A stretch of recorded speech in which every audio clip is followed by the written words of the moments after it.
निखिल गुप्ता जी कानपुर से। श्री हरिवंश महाराज जी मुझसे कुछ हो नहीं पा रहा। मेरा मन किसी चीज में स्थिर नहीं रहता, ना ही कर्तव्य कर्म में, सिर्फ अपने सुख के बारे में सोचता रहता है। ये सबकी दशा है, यही दशा सबकी है जो आप कह रहे हो। सब अपने शरीर को ही अपना स्वरूप मानकर, इंद्रिय मन को अपना स्वरूप मानकर उन्हीं के सुख भोग की लालसा में, देखो रुपया कमा ले, घर मकान बना ले, बढ़िया दुल्हन हो जाए, लड़का बच्चा पर, यही सबकी सोच है। आप बोलो, अपने सुख को जानते हो क्या जो अपने सुख की चाह रखते हो?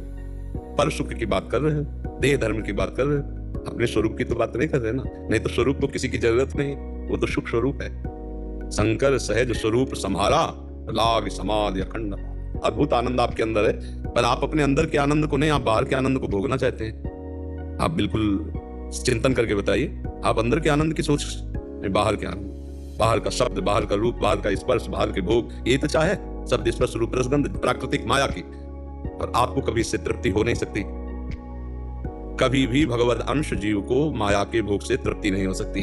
उसको विश्राम मिलेगा श्री भगवान में। जब तक भगवत प्राप्ति नहीं होती तब तक ये तृष्णा, ये स्पृहा, ये कामना, ये वासना जीव को नोचती रहती, जलाती रहती है, घसीटती रहती है। दुर्वासना मन सदा परिकर से रहती है। ये भोग लूं, ये दुख लूं, ये सुन लूं, ये खरीद लूं, ये मेरे पास हो जाए तो मैं सुखी हो जाऊं। लेकिन वो जिसके पास बहुत है वो भी सुखी नहीं है। सुखी है निष्काम होकर भगवान में स्थित हो गया। जाहि न चाहिए कबहु कछु तुम सन सहज सने, वो सुखी है जो सकल कामनाहीन जी। और यहाँ सब कामनाओं से चल रहा है, कामनाएं ही कामनाएं हैं, तो कहाँ सुखी हो? कहने मात्र का सुख नहीं है। बात समझ रहे हो आप? सुख तो भगवान में है। तो आप अपना सुख का मतलब देह धर्म से बात कर रहे हैं, तो ये सब में है, आप में नहीं, ये सब में है। जो जीवन मुक्त महापुरुष है उनके सिवा सब देह आ सकता है। घूम घूम के बात चाहे जितनी करें वो बात देह में ही स्थित है। देह की ही क्रियाओं को अपना कर्तव्य भाव मानते हैं और देह जनित भोगों को ही वो सुख मानते हैं। इसी अज्ञान में फंसे बार बार जन्म, बार बार मरण को भोगते हैं। इसको मिटाने के लिए अध्यात्म है। सत्संग सुनो, नाम जप करो। नाम जप करते हो? खूब नाम जप करो। एक मिनट भी खाली हृदय न रहे, हर समय नाम जप करो। राधा राधा, राम कृष्ण हरि शिव, जो नाम प्रिय हो जो। जैसे पहले मानसिक में राधा नाम जैसे ध्यान करते, लेकिन अब थोड़ा हो नहीं पा रहा मानसिक नाम। हाँ, क्योंकि भोगों में रत होने पर मलिन बुद्धि हो जाती है, तो कैसे होगा?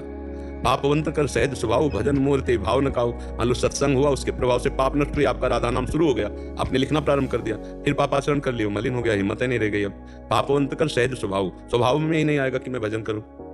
जब अपवित्र मन हो जाता है तो जलन पैदा होती है, भजन की तरफ से अरुचि हो जाती है। सत्संग, शास्त्र स्वाध्याय, नाम जप और उत्तम बातें सब गायब हो जाती हैं, और वही संसार अच्छा लगने लगता है। फिर सत्संग होता है तो फिर एक नई चेतना जागृत होती है। इसीलिए सत्संग जरूरी है। तो हम बार बार अपनी वासनाओं में फिसल जाते हैं, हृदय गंदा हो जाता है। सत्संग बार बार उस गंदे हृदय को पवित्र करके उत्साहित करता है भगवत प्राप्ति की। तो अगर हम एक बार गिर गए, दो बार गिर गए, तो हम कोशिश करें हर बार उठने की।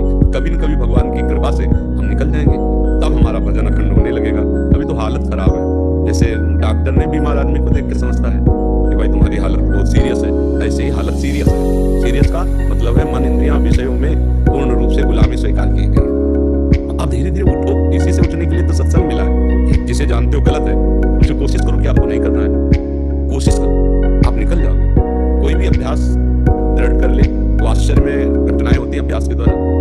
मतलब आंख में पट्टी बंदी और निशाना लगा रहे हैं, अभ्यास शब्द से गोली मार दे, शब्द आया सीधे उसी की गोली लगेगी जाके, बिना देखे मारना। अभ्यास किया तो हाथ से ऐसे ईंट तोड़ दिया। तो ये तो प्राकृतिक अभ्यास है। चिदानंद अभ्यास करें, सच्चिदानंद भगवान का नाम का रूप का ले, तो माया की परास्त नहीं कर देंगे। हम काम क्रोध लोभ मोह मद इन पर विजय नहीं प्राप्त करते, पर हम लोग क्या टूट जाते हैं, मन से लड़ नहीं पाते। मन जब अट करता है तो टूट जाते हैं। नहीं, टूटना नहीं। अशांति बहुत अशांति पैदा कर देता है। हाँ, तो अशांति आप स्वीकार करते हैं, इसीलिए उसकी ताकत क्या है? अशांत कर दे। गलत करोगे तो अशांति पैदा ही कर, वही गलत सिखाएगा, वही गलत करवाएगा। केवल आपके दस्तखत होंगे, अशांत आपको होना पड़ेगा।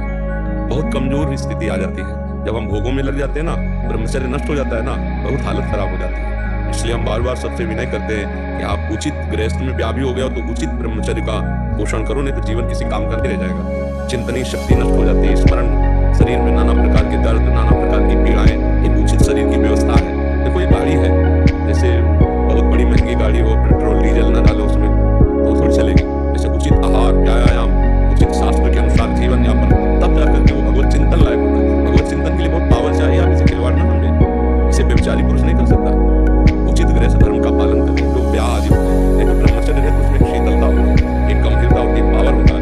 भगवत चिंतन प्रकट होता है, एक अपार आनंद के लिए मिला है जीवन, और आनंद समझा जाता है भोगों में, इसीलिए सतमार्ग से विमुख हो जाता है। अभी तो आप प्रश्न कर रहे हो, कुछ दिन बाद प्रश्न करने का मन नहीं होगा।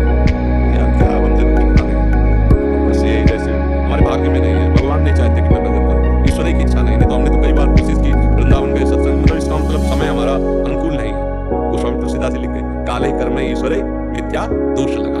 वो ईश्वर पर दोष लगाएगा, प्रारब्ध पर दोष लगाएगा, समय पर दोष। नहीं नहीं, हमारे अभ्यास की कमजोरी है। तुम बहुत अच्छे बच्चे हो, अपना सुधार करो। और ये सुधारने के लिए मनुष्य, भगवान सहयोगी हैं, हमारे मित्र भगवान हैं, वो सहयोग करेंगे। आप खूब नाम जप करो, अच्छे से चलना सीखो। गंदी बातें जो हैं उनको छोड़ो, उनसे दूरी बनाओ, तभी आगे बढ़ पाओगे। अब गंदगी में बार बार गिरते रहे तो फिर इधर आने का भी मन नहीं होगा। देख लेना एक दिन, इधर आने का भी मन नहीं, क्या है, तो कुछ कर नहीं पाएंगे, क्या जाएगा, ऐसे निराश कर देगा। वो मन के चक्कर में फंस जाओ तो डिप्रेशन में पहुंचा देगा, वो पहुंचा देगा। बार बार सोच सोच सोच सोच सोच नहीं रहते मतलब सोच नहीं चलता रहता। हाँ, तो उसी को तो रोकने के लिए सत्संग है। राधा राधा राधा राधा राधा, अभी रोना आ जाएगा, आनंद में जाओ। उसका काम चलना, हमारा काम है कि क्या चलाना। अब वो जो चला रहा है उसी को तुम देख रहे हो तो परेशान हो जाओगे, तुम चलवाओ उसमें। राधा राधा राधा, ये बस यार। हाँ, राधा राधा राधा राधा। फिर देखो आनंद आने लगेगा। जैसे जैसे पाप नष्ट होंगे वैसे वैसे हृदय आनंदित